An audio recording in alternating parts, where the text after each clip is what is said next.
being forced into T1 Logi, which T2 Logi did get a point boost in this tournament. They actually are worth more now. 17 points, if I remember correctly, compared to where they were last year.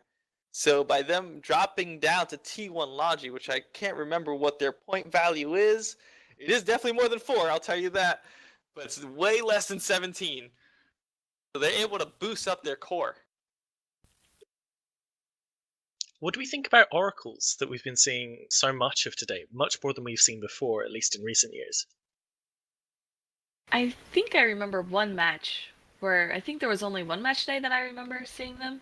I think that the team that brought the Oracle actually won. And it was just able to like volley everything off the field, unless I'm remembering incorrectly. But I don't remember seeing them too often, especially in the AT. Yeah, I mean this is mostly because you're gonna see ships like this just because of the point value increase in battleships.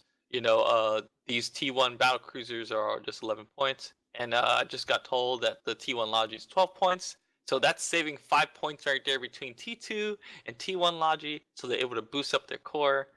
But the addition of the T1 battle cruisers is not a bad play, honestly. It's still a good play. You're able to still bring a battleship core. You're able to still bring these high DPS battle cruisers. Yes, they're not known for a tank. Yes, it's a big gamble.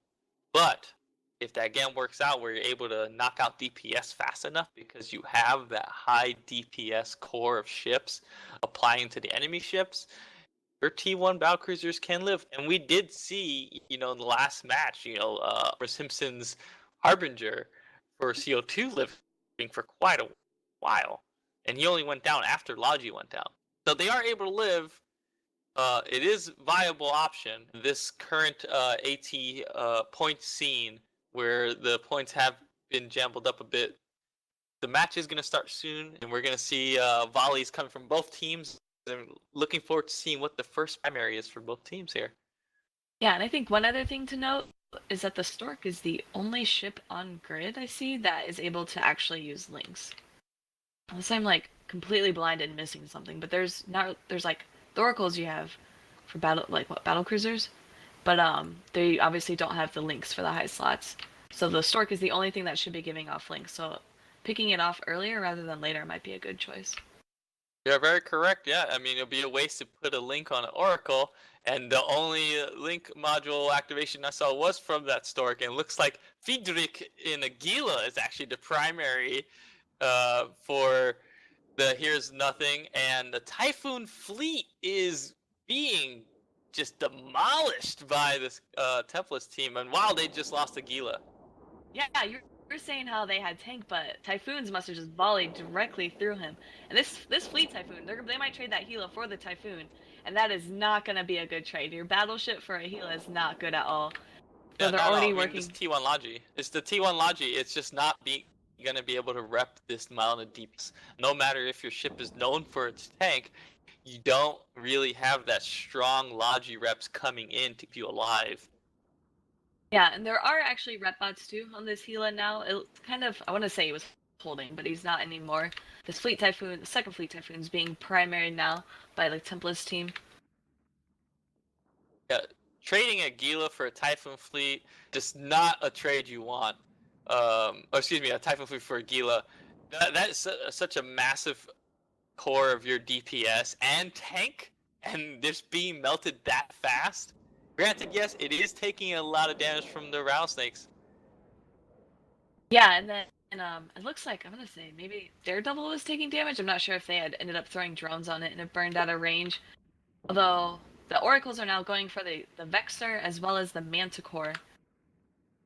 They actually burned already through the Vexor's tank. He's kind of holding on with reps. Yeah, I mean, having left, like, oh wow, that was a huge volley that just took him off. Oh my I'm gosh, pretty sure Oracle had that fun. Is hitting, but the Oracle itself is going down. I think he's actually caught. You can see the grapple on him. I think he got caught by a rattlesnake, which I don't know how that happens, but whatever. So he actually got caught and just instantly died. Obviously had no tank, had no Logi support. Traded an Oracle for a Vexor. That is not good. Yeah, I mean, I just don't see a way for Heirs of Nothing to come back from this match. They lost all their major core DPS ships. They still have the Purifiers. They're going up against 2 Rattlesnakes, a Stork, and Templis' own Mana Cores. I just don't see 2 Purifiers and a Vengeance, Daredevil, and Hugin breaking through this tank, even though it's T1 Logi. There is not enough DPS on the field to pretty much take anything else out. This Scythe should have not too much trouble keeping up the main line ships like the Rattlesnake up. It's even bringing up this Mana Core right back up, even though it's in some structure. Yeah. Taking this long to kill a bomber, like bombers generally aren't tanked well at all, and if you just throw all your deeps on them, they should just almost instantly vaporize, especially like support wing DPS. And he's living for so long. They already killed a Purifier. Templis killed one of the Heirs of Nothing Purifier, and this Mana Core is still living to win. Somehow this T1 Cruiser Logi is keeping this poor little Mana Core alive. He is just holding on for dear life as another Purifier goes down. What is going on? That Purifier somehow lived. He got down to 6% structure. This is hilarious. So is there really that little DPS left throughout both teams? I know those Rattlesnakes could put out some damage, but even the Rattlesnake of Last Spartan has taken some. And there goes the Logi pilot of Heirs of Nothing. So you should just see all their ships to systematically be cleaned up throughout the rest of the match. Yep, their Purifier went down shortly after. This Mana Core is still living. I don't know, like, what's even shooting him? Is it just this Vengeance and, like, Daredevil? Or that is crazy how they are not able to kill this Mana Core. That just blows my mind. And it looks like the Heirs of Nothing Hugin is now being primaried, being, like, the only big thing on the field. The Rattlesnakes probably went for it with their large drones. Yeah, this is pretty much just like a moral attempt at killing something now. They just want to, just get it. It's just not gonna happen, guys. Good match though. It could have swung, but when you're losing Typhoon They're fleets shooting fast, So I'm they're really shooting curious fireworks. about their fit. Yeah. They're shooting fireworks. I don't know if that's a friendly like Rattlesnake shooting the fireworks, or if that's maybe the Daredevil put fire. I don't know. Someone was shooting fireworks at Hugin before it died. And now the Vengeance is the only thing left up for Heirs of Nothing. Well flown by him and staying alive. Probably one of the tankier ships in the support core group. But I'm really honestly curious about those Typhoon fleet fits. Like, you're a battleship. How do you just get deleted? I'm wondering if he didn't have, if he wasn't play fit and might have just been AAR fit.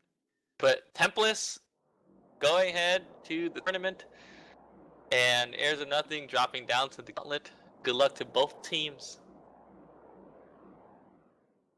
Nice. All right. Suggesting the Bring it storm, back to but we'll send it back to the studio.